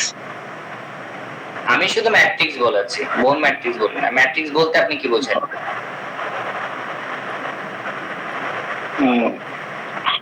হাড় যে ক্ষয় হয়ে যায় সেইটাকে ম্যাট্রিক্স বলে। এটা দেখে বলুন, দেখে কি মনে হচ্ছে?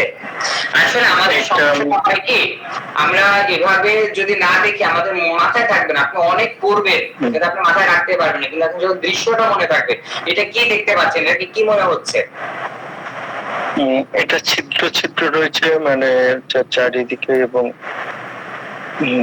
সহজভাবে আপনারা চিন্তা করুন, এটাকে এক প্রকার শ্বাস মনে হচ্ছে না? শ্বাস যেমন ডাইসে এরকম ছিদ্র ছিদ্র থাকে, সেখানে আপনার একটা পরত দিয়ে দেয়, সেটা খুব সুন্দর টাকা হয়ে যায়। সেভাবে আপনি মনে করুন না, শ্বাস, অন কাইন্ড অফ শ্বাস, যেটাকে আমরা বোন ম্যাট্রিক্স বলছি, ঠিক আছে? তাহলে এভাবে যদি আপনি পড়বেন, আগে আপনাকে থিওরিক্যাল যে জ্ঞানটা আছে সেটা আপনাকে ভালোভাবে, আমার ক্লাসটা করতে গেলে আপনাকে ওই বিষয়টা পুঙ্খানুপুঙ্খ রূপে আপনাকে পড়া লাগবে, না হলে আপনি ভালোভাবে ধরতে পারবেন না, ঠিক আছে? এখন এই হাড়ের ভিতরে কি থাকতেছে, আমার ব্লাড ভেসেলের যে আপনার ব্লাড ভেসেল থাকতেছে, অর্থাৎ এই হাড়ের মতো ব্লাড ভেসেল থাকছে। আর কম্প্যাক্ট বোন বলতে বোঝানো হচ্ছে উপরে যে অংশটুকু।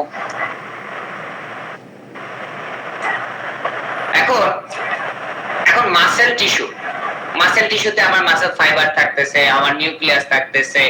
এখন নিউক্লিয়াস গুলো কোথায় থাকে, মাসেল ফাইবার যেটা সেল থাকতেছে, এই বিষয়গুলো, নিউক্লিয়াস কি, স্মুথ মাসেল সেল কি, স্কেলেটাল মাসেল সেল কি, কার্ডিয়াক মাসেল সেল কি। এখন মাসেল সেল যখন বর্ণনা করতে হবে, এখন মাসেল সেলে ফাইবার কোন অংশটুকু থাকতেছে, এই বিষয়গুলো আমাদেরকে জানতে বলেন। স্ট্রোক করেছে, এখন স্ট্রোক এর রোগীকে যখন আপনি ট্রিটমেন্ট করবেন, স্ট্রোকের পেশেন্ট যখন দেখবেন, বিশেষ করে আরো সহজভাবে বলে হার্ট অ্যাটাক করেছে, হার্ট অ্যাটাক স্ট্রোক আমরা আলাদা মনে করি, কিন্তু এগুলোর মূল মেকানিজম এক।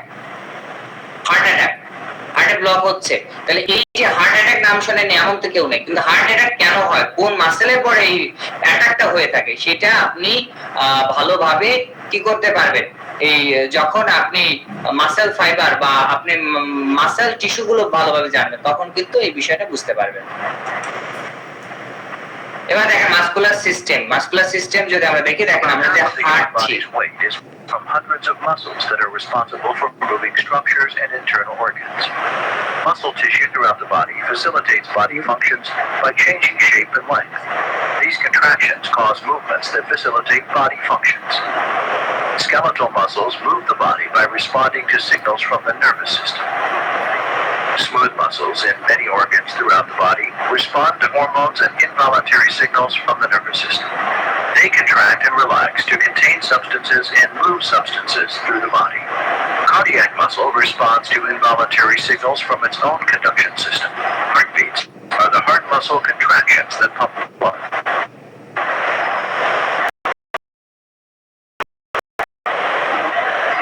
বিষয়টা কি বুঝতে পেরেছেন? অর্থাৎ স্কেলেটাল মাসল সিস্টেম, অর্থাৎ আমি স্কেলেটন, অর্থাৎ আমার হাড়ের উপরে কি থাকতেছে, এই মাসেলটা থাকছে, আর এই মাসেল থাকার কারণে আপনি মুভমেন্ট করতে পারতেছেন। আর আসলে টিস্যু ছাড়া কিন্তু আমাদের শরীরে কিছুই নেই। যদি আপনি এক কথায় বলেন যে টিস্যু ছাড়া আপনার শরীরে কি আছে, সবকিছুতে টিস্যু আছে। এখন বলেন যে সবকিছু টিস্যুর মধ্যে কি আছে, টিস্যুর মধ্যে কোষ আছে। এই কোষের ভিতরে কি আছে, কোষকে যদি ভাঙেন তাহলে কি পাবেন, নিউক্লিয়াসকে যদি আরো ভাঙেন আপনার এর মধ্যে কি থাকতেছে, আপনার ক্রোমোজোম থাকতেছে, ক্রোমোজোমের মধ্যে কি থাকতেছে, ডিএনএ আরএনএ এর ভিতরে কি থাকতেছে। এইভাবে ভাঙতে যখন দেখবেন আপনার ব্যাখ্যাটা আসলে আমাদের হওয়া উচিত। আমি সংক্ষিপ্ত করি, আমাদের টাইপস অফ নিউরনও কিন্তু আমাদের টিস্যু, সবই আমাদের কোষ, এগুলো জানতে হবে। রক্তের মধ্যে কি কি আছে এগুলো জানতে হবে।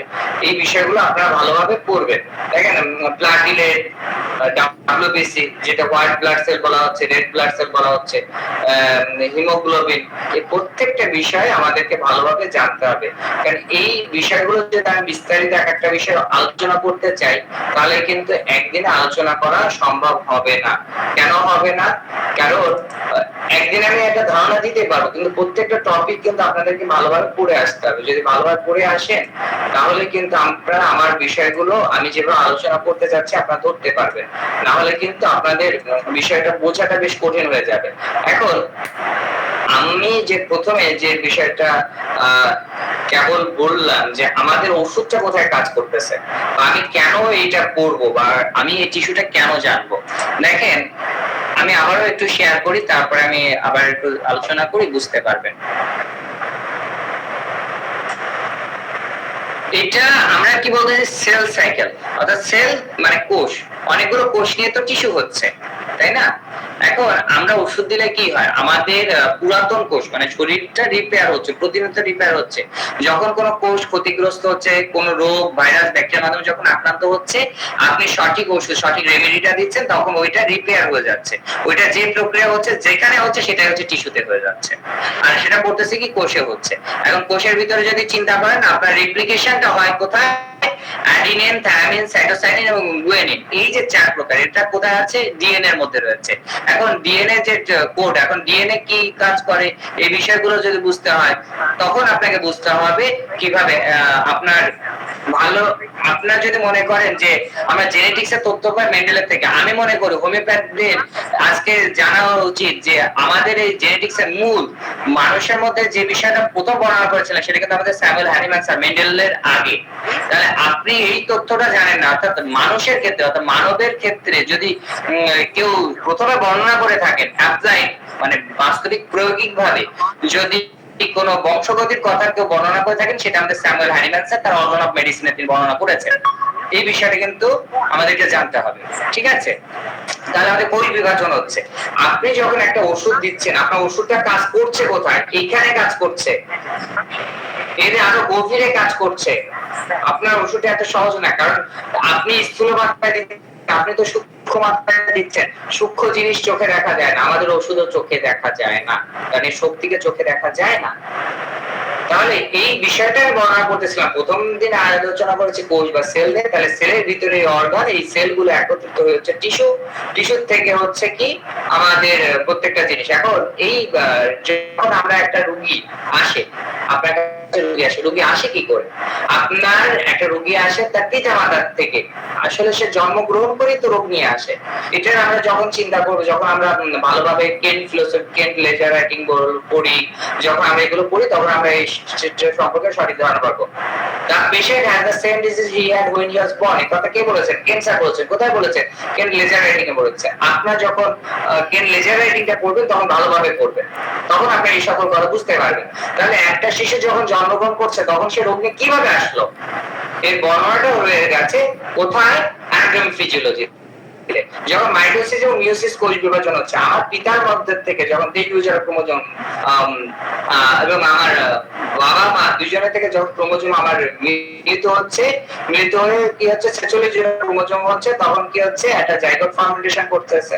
জাইগোটের মধ্যে যদি এই যে 46 জোড়া ক্রোমোজোমের মধ্যে যদি কোনো প্রকার ক্রোমোজোমাল ডিজিজ থাকে, তাহলে সেটাকে বলা হচ্ছে অটোইমিউন ডিজিজ, আনকিউরেবল ডিজিজ।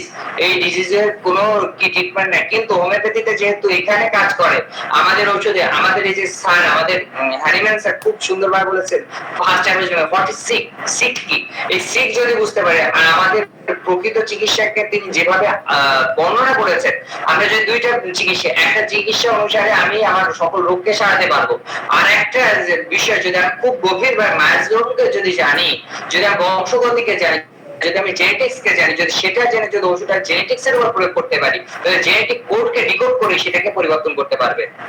এখন আমাদের সময় এসেছে আমাদের পড়াশোনার মানটাকে এতটা উন্নত করা, আমাদের কেমন ভাবে গবেষণা করা, যাতে আমরা মডার্ন সায়েন্সের ভিতরে সেই বিষয়গুলো প্রমাণ করতে পারি।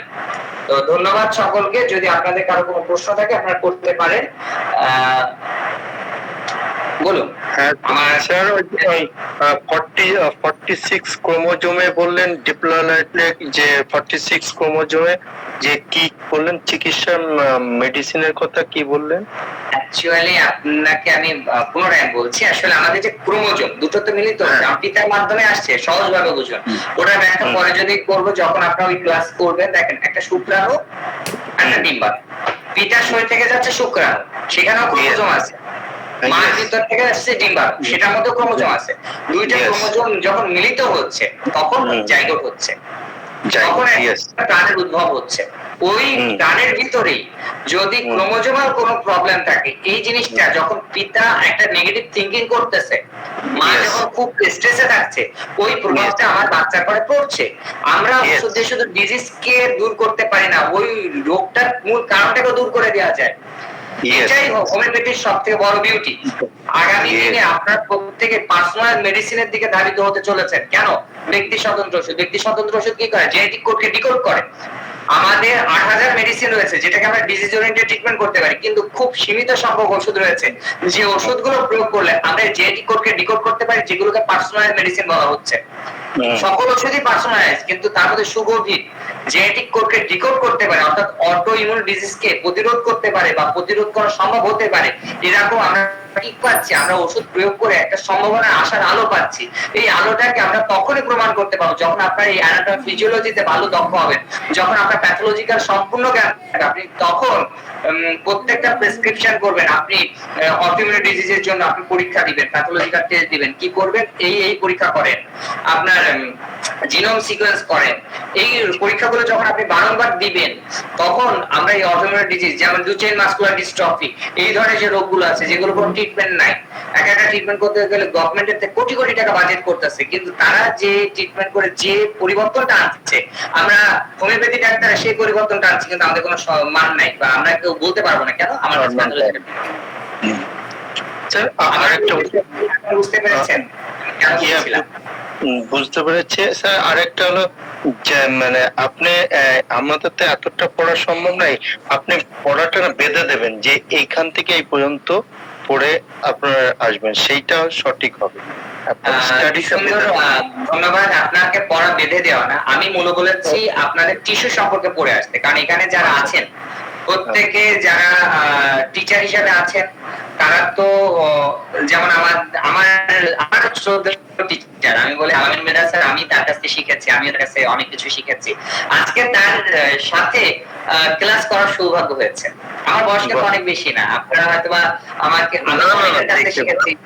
তো ব্যাপারটা এই, আমার একটা থিঙ্কিং লেভেল আছে, আমি আপনাদেরকে মনে করি না যে কাউকে আমি এখানে শেখাতে এসেছি, আমি আমার তথ্য বা জ্ঞানটাকে আপনাদের কাছে শেয়ার করছি।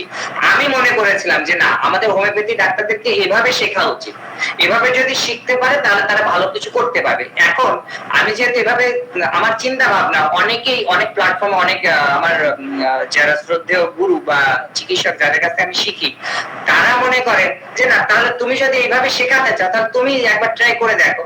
তো অনেকের কাছে মনে হচ্ছে যে না, আমি যেভাবে আলোচনা করছি এভাবে যদি আলোচনা করা হয় অনেকে ভালো শিখতে পারবে, সেই জন্য কিন্তু আমাকে দায়িত্ব দেওয়া হয়েছে। মনে করি আপনারা এখানে প্রত্যেকেই বিজ্ঞ, আমার থেকে অনেকে বয়সে সিনিয়র আছে। তো যেহেতু আমি আপনাদের কাউকেই কিছু শেখাতে পারবো না, এটা আজকে ক্লিয়ার বলছি। এখানে একজন ব্যক্তিকেও আমি শেখাতে সক্ষম নই, কিন্তু আপনারা যদি মনে করেন আমার কাছ থেকে শিখবেন, আমি মনে করি অনেক কিছু আমার কাছে আপনারা শিখতে পারবেন।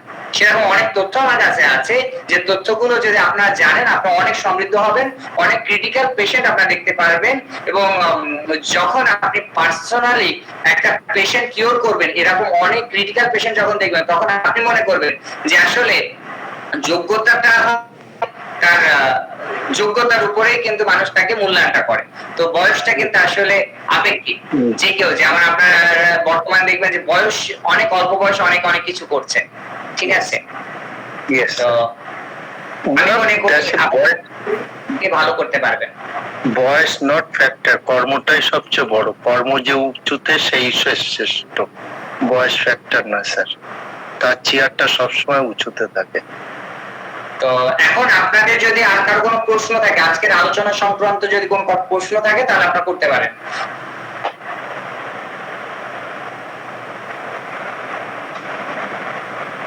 টিস্যু রিপেয়ারের জন্য বায়োকেমিক মেডিসিন উত্তম, এটা আমি বলে দিলাম। ডাইলিউশন, আমাদের যখন আমরা ডাইলিউশন ব্যবহার করি সেটা কাজ করে কখন আমাদের কি অর্গানিক প্যাথোলজি, ডাইনামিক প্যাথোলজি বোঝা লাগে। কিন্তু টিস্যু রিপেয়ার করার জন্য যদি আমার কোনো যখন ক্ষয় হয়, যেমন কার্টিলেজে কোনো ক্ষয় হলো, আমার কোথাও কেটে গেল, টিস্যু রিপেয়ার করতে হবে, তাহলে আমি ট্রামফসটা দ্রুত ব্যবহার করতে পারি, খেতে পারি, তাহলে কি ওইটা খুব দ্রুত সেরে যায়। টিস্যু রিপেয়ারের জন্য আপনার ক্যালেন্ডুলাম মেডিসিনটা খুব ভালো কাজ করে, আর্নিকা মাদার ভালো কাজ করে, লিডাম ভালো কাজ করে। এগুলো বাহ্যিক প্রয়োগের জন্য আমি বলছি, যেগুলো বাহ্যিক টিস্যু রেমেডি, যেমন আপনার দুর্বা, ইন্ডোপ্যাথিক মেডিসিন, এগুলো কি করে? টিস্যুকে রিপেয়ার করে। এগুলো আপনি কিন্তু ফার্স্ট এড ট্রিটমেন্টের জন্য আপনি ব্যবহার করতে পারেন। আমি বলছি না যে আপনার এগুলোকে, অনেকে বলবেন যে মাদার টিংচার ব্যবহার করে, অনেকে করে না, আমি কিন্তু খাওয়ার কথা বলি নাই। আমি বলছি বাহ্যিক প্রয়োগের ক্ষেত্রে আপনি বাহ্যিক প্রয়োগে যে কোনো একটা অপারেশনাল কেস, যেমন আপনার অ্যাক্সিডেন্ট করে আসছে, এটা যদি আপনি অ্যালোপ্যাথিক ডক্টরের কাছে যায় তাহলে তাকে 4 সেলাইয়ের মতন জায়গায় কিন্তু 15 দিন লাগে, সেলাই করে দেয়, তারপরে সেটা কাটার পরে আরো তার 7-8 দিন লেগে যায় ওটা কতটা ঠিক হয়। সে কাজে যেতে গেলে প্রায় 20 থেকে 30 দিন লাগে।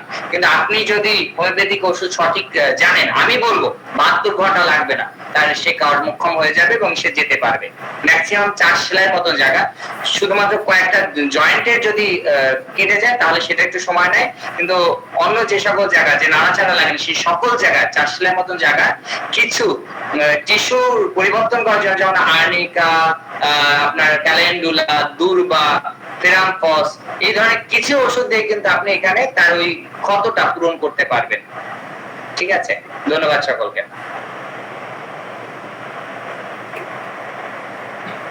যদি কারো কোনো প্রশ্ন থাকে আপনারা করতে পারেন। আমার ক্লাস মনে হয় কতটুকু সময় ছিল আমি তো আসলে জানি না। আমার এখন থেকে ক্লাস কয়টা পর্যন্ত, মানে আমরা 9:30 থেকে আমি কয়টা পর্যন্ত প্রতিদিন ক্লাসের সময় পাবো? 10:30। তাহলে তো আমি স্যার আমরা 11টার আগে, মানে 11টা পর্যন্ত বর্ডারলাইন মানে কোশ্চেন টোশ্চেন করা সহ স্যার, পরে আর যাবো না স্যার, এরকম আর কি। যদি কারো কোনো প্রশ্ন থাকে তাহলে আপনারা করতে পারেন। আর আমি বলবো আমার অন্যতম শ্রদ্ধেয় গুরু, আজকে তার সাথে আমি ক্লাস নিচ্ছি, আমি মেধা স্যার। আমি আপনার কাছ থেকে আমি ব্যক্তিগত জীবনে অনেক কিছু শিখেছি। আপনি আজকে আমার ক্লাসটা মূল্যায়ন করে আপনি বলুন আমার পরামর্শটা। আলহামদুলিল্লাহ, এক কথাই অসাধারণ ছিল, একদমই অসাধারণ। আমাদের হোমিওপ্যাথ ডাক্তারদের দক্ষতা বৃদ্ধির লক্ষ্যে এই ধরনের ক্লাস আমাদের অনেক বেশি দরকার। তবে সত্যি অনেক সুন্দর ছিল এবং আপনার স্লাইড শো এবং বাচন ভঙ্গি সেই সাথে হচ্ছে বোঝানোর যে কোয়ালিটি, একই সাথে আপনি দেখেন অনেকগুলো বিষয় আমাদের সামনে উঠিয়ে নিয়ে এসেছেন, অ্যানাটমি, ফিজিওলজি সহ প্যাথোলজিক্যাল এবং প্র্যাকটিক্যাল লাইফে রোগী এটাকে কিভাবে আমাদের কাছে উপস্থাপন করবে, বিভিন্ন বিষয় নিয়ে এত সুন্দর করে ফুটিয়ে তুলেছেন। আমার মনে হচ্ছে এইভাবে চলতে থাকলে ডক্টরস পয়েন্ট আপনার মাধ্যমে একদিন বেশ অনেক দূর এগিয়ে যাবে এবং আমাদের যে সকল নতুন ডাক্তাররা আছে তো তারা এখান থেকে অবশ্যই উপকৃত হবে এবং হোমিওপ্যাথি আস্তে আস্তে সামনের দিকে এগোবে। এক কথায় অসাধারণ ছিল ক্লাস। Thank you. ধন্যবাদ স্যার, আসলে আপনার পরামর্শটা আমার পাথেয় হয়ে থাকবে এবং তাহলে আমি যেভাবে যে আঙ্গিকে ক্লাস নিতে চাচ্ছি এই আঙ্গিকেই নিতে পারবো, তাই তো? খুব সুন্দর হচ্ছে। তারপরে একটু হচ্ছে আমার একটু ব্যক্তিগত মতামত, যেহেতু আমরা টিএসএমএস ডাক্তাররা এখানে বেশি আছি, তো এই আমরা যারা স্টুডেন্ট আছি বা ডাক্তার আছি যারাই আছি আমরা তো একদম জিরো লেভেলে আছি, তো আপনি একটু সাথে করে নিয়ে যান। হ্যাঁ, যেহেতু দেখা যাচ্ছে আপনারা যারা একটু ভালো জানেন, অনেক সময় লেকচারের ভিতরে মনে হতে পারে যে না সবাই তো এটা স্বাভাবিক জিনিস বুঝতে পারে, অনেক ছোট ছোট বিষয় যেগুলো দেখা যাচ্ছে যে আমরা মেডিকেল টার্ম বা হচ্ছে বাংলা ইংলিশ সবগুলো সুন্দর করে মানে একটু স্লো স্লো যে এটা হচ্ছে নিয়ে যাবেন, তাহলে আমার মনে হয় ভালো হবে। আপনি ঠিক আছে যেভাবে করছেন এটা চলবে, বাট আমি চাচ্ছি যে যদি এটা আপনার কোনো সুযোগ থাকে যে আরো একটু কম পড়ান আপনি, হ্যাঁ জাস্ট অল্প একটা টপিক নিয়ে কথা বলেন, যেন দিন শেষে আমার শ্রদ্ধেয় ডাক্তার যারা আছে, সিনিয়র ডাক্তার যারা আছে তারা যেন না বলতে পারে ডিসি রয়ের কাছ থেকে আজকে আমরা এই বিষয়গুলো শিখতে পেরেছি, খুব ভালো লেগেছে, তারা যেন গল্প করতে পারে এবং তারা নিজেদের বাস্তব জীবনে যেন এটা প্রয়োগ করতে পারে। হ্যাঁ, তো সেই দিকটা খেয়াল করে আপনি এগিয়ে যান। জি, থ্যাংক ইউ। ধন্যবাদ স্যার। এবার স্টুডেন্টের পক্ষ থেকে একজন বলুন। এটা তো আমার স্যার ছিল, যেটা আমি প্রকাশ্যে বলবো, কারণ তার কাছ থেকে আমি অনেক কিছু শিখেছি ব্যক্তিগত জীবনে, তিনি আমার স্যার। অনলাইনে তার কাছ থেকে অনেক ভিডিও দেখে আমি অনেক কিছু শিখেছি। আমি তার কাছ থেকে এখনো শিখি, তার ভিডিওগুলো আমার পাথেও আমি অনেক সময় দেখি, আমি সময় পেলেই দেখি। তো আপনাদের স্টুডেন্টদের মধ্য থেকে কারো যদি কোনো পরামর্শ থাকে যে এই বিষয়টা আলোচনা করতে হবে, যেহেতু স্যার বলছেন আরো সংক্ষিপ্ত আকারে করা, কিন্তু আসলে আপনাদের কাছে মোট কয়টা ক্লাস পাবো? কারণ ধরেন মাসে একটা ক্লাস, আপনি পুরো মাসটা আপনি পড়বেন, আমার সাথে তো পুরো মাসে একবারই দেখা হচ্ছে। এই জন্য আমি অনেক কিছু আলোচনা করেছি, কারণ আপনারা একজন বলেছিলেন যে স্যার যাতে আমরা বেসিক কিছু জায়গা, আমি যে আপনাদেরকে দেখিয়ে দিলাম যে এই বিষয়গুলো আপনারা বেশি বেশি করে পড়েন, আর এই বিষয়গুলো আপনাদেরকে জানতে হবে। আপনি এই ট্রিটমেন্ট গুলো করতে চলেছেন, তাহলে আপনাকে কিভাবে পড়তে হবে সেটা একটা ধারণা দেওয়া। পড়াটা আপনাদের ব্যক্তিগত হবে। আমি চেষ্টা করব আপনার ক্লাসে, যেহেতু প্রথম 2 মিনিট, ওই 2 মিনিট যদি আপনার যেভাবে বলবেন সেই বলার এবং আপনার পড়ার উপর নির্ভর করে আমার ক্লাসটা কিভাবে হবে। তো আমি মনে করি স্টুডেন্টের পক্ষ থেকে যদি কারো কোনো প্রশ্ন থাকে আপনারা পার্সোনালি আমাকে করতে পারেন, কোনো প্রবলেম নাই। ডক্টরস পয়েন্টের থেকে আমার নাম্বারটা নিয়ে নিবেন। যে কোনো পরামর্শের জন্য আপনারা অ্যাকচুয়ালি মেসেজ করবেন, আর আমি মেসেজে আপনাদের আমার যে সময় ফ্রি থাকি সেই সময় আমি আপনাদের মেসেজে রিপ্লাই দিব। আর অনেকে বলেছেন যে কি বই পড়বো, আসলে বইটা আসলে আপনারা ব্যক্তিগত তরফে যদি অ্যানাটমি ফিজিওলজি পড়তে চান, আমি মনে করি যেটা আমাদের হোমিওপ্যাথিক কলেজগুলোতে ম্যাক্সিমাম হোমিও ডক্টররা পড়ে, সেটা হচ্ছে আপনার short text book on human anatomy, এটা হচ্ছে এ কাইয়ুম, তার বইটা পড়ে। আরেকটা পড়ে হচ্ছে আপনার আতিকুর রহমান স্যারের anatomy, A handbook on anatomy, A handbook on physiology, এই 2টা বই পড়ে। কিন্তু আমার ব্যক্তিগত পরামর্শ আপনি গ্রে অ্যানাটমি বা যেগুলো আরো উন্নত, এগুলো আপনারা যদি একটু পড়েন তাহলে আপনারা আরো সমৃদ্ধ হবেন। মার্কেটে দেখবেন মডার্ন মেডিসিনে অনেকেই অনেক বই পড়ছে, এটা ব্যক্তিগত তরফে আপনার চাওয়া কত দূর, আপনি কত দূর পর্যন্ত যেতে চান তারপর নির্ভর করে। কারণ স্টুডেন্ট ভর্তি হয় অনেকেই, কিন্তু সবাই কিন্তু স্বপ্ন দেখে না সে বিজ্ঞানী হবে, সবাই স্বপ্ন দেখে না সে একটা বড় ডাক্তার হবে, কিন্তু ভর্তি তো সবাই হয়, তো ডক্টরস পয়েন্টে ভর্তি অনেকেই হয়েছে, অনেকেই ক্লাসগুলো শুরু করছে, কিন্তু সবাই ইন্টারন্যাশনাল পেশেন্ট দেখবে না। কিন্তু এর মধ্যে থেকে কিছু না কিছু ডক্টর নিজেদেরকে এমন ভাবে গড়ে তুলবে যারা দেশ এবং দেশের বাইরে রোগী দেখবে।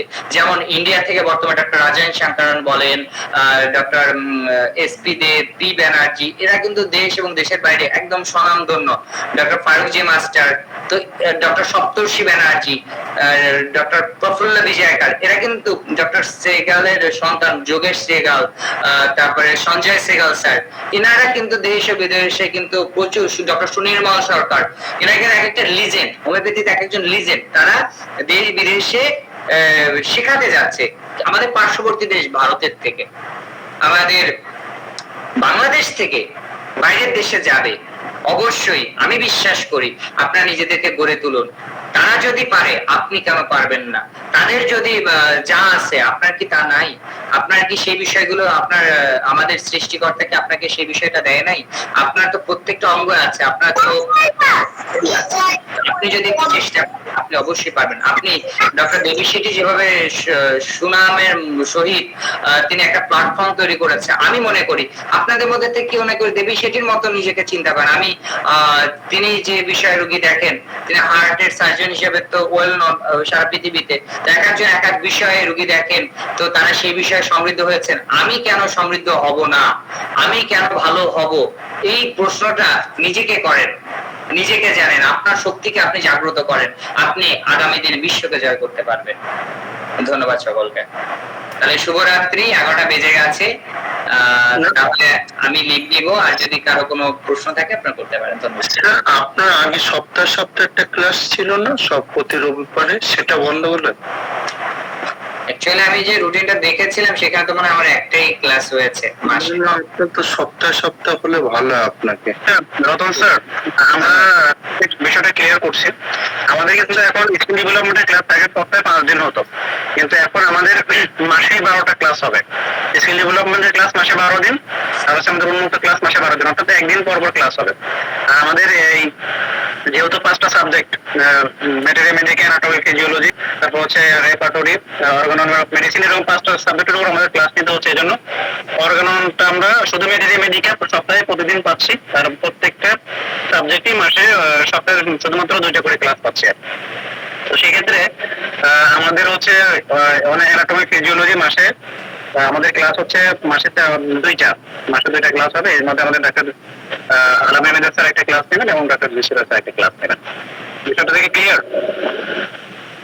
ক্লিয়ার হয়েছে স্যার, কিন্তু এই ক্লাসটা ভীষণ ইম্পর্টেন্ট। ওনাকে যদি আর্টটা দেওয়া যায় মানে মাঝে, সেটা মনে ভালো। এখন আমরা যদি উনি তো সময় বের করতে পারেন না, যদি উনি সময় বের করতে পারতো তাহলে হয়তো উন্মুক্ত ক্লাসে আমরা ওনাকে ক্লাস দিতাম, কিন্তু স্যার তো বলেছেন উনি রবিবার ছাড়া আমাদেরকে কোনোদিন সময় দিতে পারবেন না। তো স্যারের কাছে অনুরোধ থাকলেও যদি উনি সময় বের করতে পারেন তাহলে আমাকে একটু জানালে আমরা উন্মুক্ত ক্লাসে স্যারকে ক্লাস দেবেন। ধন্যবাদ। আসলে এটা আপনারা যেমন বলেছেন, অ্যাকচুয়ালি আমি এখানে যেমন ক্লাস নেই, আমি এইচডি প্ল্যাটফর্মে 3rd ইয়ারের প্যাথোলজি ক্লাস নিয়েছি প্রতি সোমবার, ঠিক আছে। এবার একাডেমি অফ রিয়েল হোমিওপ্যাথিতে ক্লাস নিই মঙ্গলবার। বুধবারে আমার আর একটা জায়গায় প্রোগ্রাম আছে এবং আমি রিসার্চের উপরে কাজ করে চলেছি, ওইখানে আমার কাজ আছে, বা ওইটা নিয়ে আমার থাকে বুধবারে প্রোগ্রাম। বৃহস্পতিবারে আমি আবার এইচডি প্ল্যাটফর্মে ক্লাস নিতাম, এখন নয়, সেখানে ওইটা আবার বুধবারে করেছে, বৃহস্পতিবারে ক্লাস।